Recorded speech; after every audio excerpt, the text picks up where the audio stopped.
All right. It's Doc Ock, noon and 9. I hope everything over there is really fine. We're doing all right over here. Have no fear. The Doc is here. Okay, today we're making a little change up, just a little slight change in our program. Today, instead of reading a proverb, I'm going to read a quote from Leo Tolstoy. Now, mind you, he's Russian. Okay, but he ain't Russian. So the quote I had, because I've been thinking about this quote, it took me a long time to find it because I couldn't remember the quote quite correctly. And so I had to work through a number of different Google parameters before I found it. But here it goes. I sit on a man's back, choking him and making him carry me, and yet assure myself and others that I'm very sorry for him and wish to ease his lot by all possible means, except by getting off his back. Now, I could have said that a little differently. I could have said that in English, which would have really made it clear, but I think you get the point. I'll read it one more time. Leo Tolstoy, from the book or the piece that he wrote, What Then Must We Do? If you want to check out the quote in context. I sit on a man's back, choking him and making him carry me, and yet assure myself and others that I am very sorry for him and wish to ease his lot by all possible means, except by getting off his back. Check it out. That applies to a lot of what we're dealing with right now today. The quote again is from Leo Tolstoy. What then must we do? He's asking us a question, and that's the question we have today. What then must we do right now? What is important for us to do right now? So we're moving on to today. The poem for today is Play Ebony, Play Ivory. That's right. Got a little bit of a musical poem here by the great Henry Dumas, right here out of his book, Poetry for My People. And if you're looking for this book, be good luck. Hope you're willing to pay, because they're asking a lot of money for this book right now. I couldn't believe how much they wanted for this book. And with all the libraries closed down, it'd be very hard to access it. But you have full access to it right here. We're going to be reading poems out of this book for now all the way to the end of June. Meanwhile, here we go. Play ebony, play ivory. Play ebony, play ivory. Play chords that speak primeval.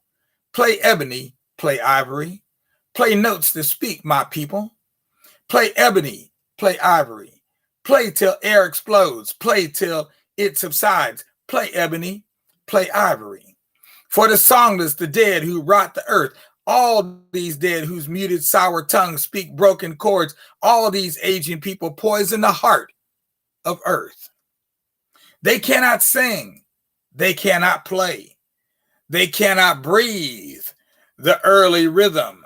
They never heard the pulse of womb.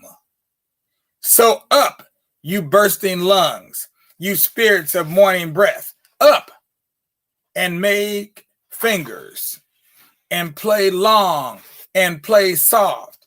Play ebony, play ivory. Play, my people, all my people who breathe the breath of earth. All my people who are keys and chords. Now touch and hear and see. Let your lungs scream till they explode, till blood subsides and flesh vibrates. Make chords that speak. Play long, play soft. Play ebony, play ivory. Play ebony, play ivory. Ain't that the truth? Well, there's one for you that, as you already know, you can see how that applies right now today. So those are our word for today and our poem for today. And we're moving on to the Hopeless Town with Amos Tutuola from My Life in the Bush of Ghosts. Let's just check real quick. I think this is a short one. So, yep, it's perfect. All right, so here we go. Hopeless Town. Having entered this wonderful town, which is the Hopeless Town, we went straight to her grandmother's house, in which we met many ghosts and ghostesses who received us with gladness because they are family. But I did not see her grandmother because she had been imprisoned inside the everlasting fire. I believe we call that hell. When we entered this hopeless town, she warned me seriously 3 times thus: you must not speak any word with your mouth, but with a shrug of your shoulders. Whenever you are talking to any ghost in this town, you must not raise up or down your eyelids. And also, your mouth must not open at all. If you mistakenly or willfully break any of these warnings, it would result in a severe punishment for you. Having warned me like this, I told her that I do not think that I will return without any punishment, because I shall forget to comply with the whole warnings. Having warned me like this, she herself stopped talking with her mouth, and I too. As a matter of fact, I noticed well that nobody is talking by mouth in this town. Even if a baby is born on the same day, he or she would not talk by mouth. And also all their domestic animals, as sheep, goats, fowls, or all the creatures that are living there, are not talking with their mouths, but with the shrug of their shoulders. I don't know. I mean, how does that work? They got to kind of do it one side, and I don't know. But they're working it out some kind of way. One day, when my wife, with her sister, went to visit their grandmother in the everlasting fire, in which she was imprisoned over 200 years, as I remained alone at home, I thought within myself to go as far as the center of this town on a stroll. Having traveled to the center of the town, I stopped, and I was gloating at a curious creature whose body was full of large eyes. But as a ghost was passing closely to me, he mistakenly smashed my foot unexpectedly with his heavy foot, which had long nails of about half a foot. As he smashed me, I cried out louder suddenly, "Oh!" And those who stood by heard my voice, which was very strange to them, because there is no noise of any creature. Every part of the town is always calm, as if there is nobody living there at all. So as I cried out, which is against their law, those who stood by came and held me as a thief. Then they took me to their king, who sat on a fearful idol, which was molded with yellow and red clay or mud, because it is on such a seat that the king of this town must be sitting whenever he wants to judge a very serious case. Then he was asking me these questions with a shrug of his shoulders as follows: "Who are you?"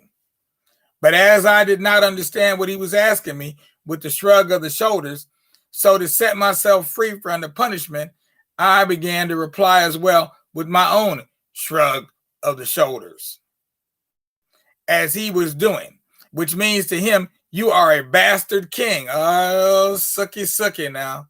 And again, on the same spot that I stood before him, I mistakenly raised up and down the lids of my eyes, which means, "You are a fool." And this is contrary to the law of this town. Again, I mistakenly opened down my mouth at the same moment, and this means to them, "I shun you away." But when all the ghosts and ghostesses who stood by saw this again, all were shouting with the shrug of their shoulders in such a way that the shoulders were nearly cut off. This means, "You are abusing the king." So, as these 3 rules are very important offenses for them in this town, and also all the 3 are not pardonable As my wife had already told me before we entered the town, so the king ordered those who brought me to him to take me to the purgatory, which is near the town, to throw me inside it as a punishment. But as these ghosts were dragging me mercilessly along the road to the purgatory, instead of letting me walk with my feet, so luckily at that time, my wife with her sister were returning from the place that they had gone to visit their grandmother. And it was on this road they were traveling along to the town. Immediately, both of them met these ghosts dragging me along. They knew already that I had made mistakes. So both started to beg these ghosts not to put me inside the purgatory and bribe them with some amount before I was released. Oh, yeah, that's typical in Nigeria. You just dash them, okay? Just give them some dash. They'll leave you alone. You have to remember that if you ever go there and you get pulled over by the police. But at the same time that I was released, my wife and myself did not return to that town again, except her sister. So we started from there to return to our nameless town.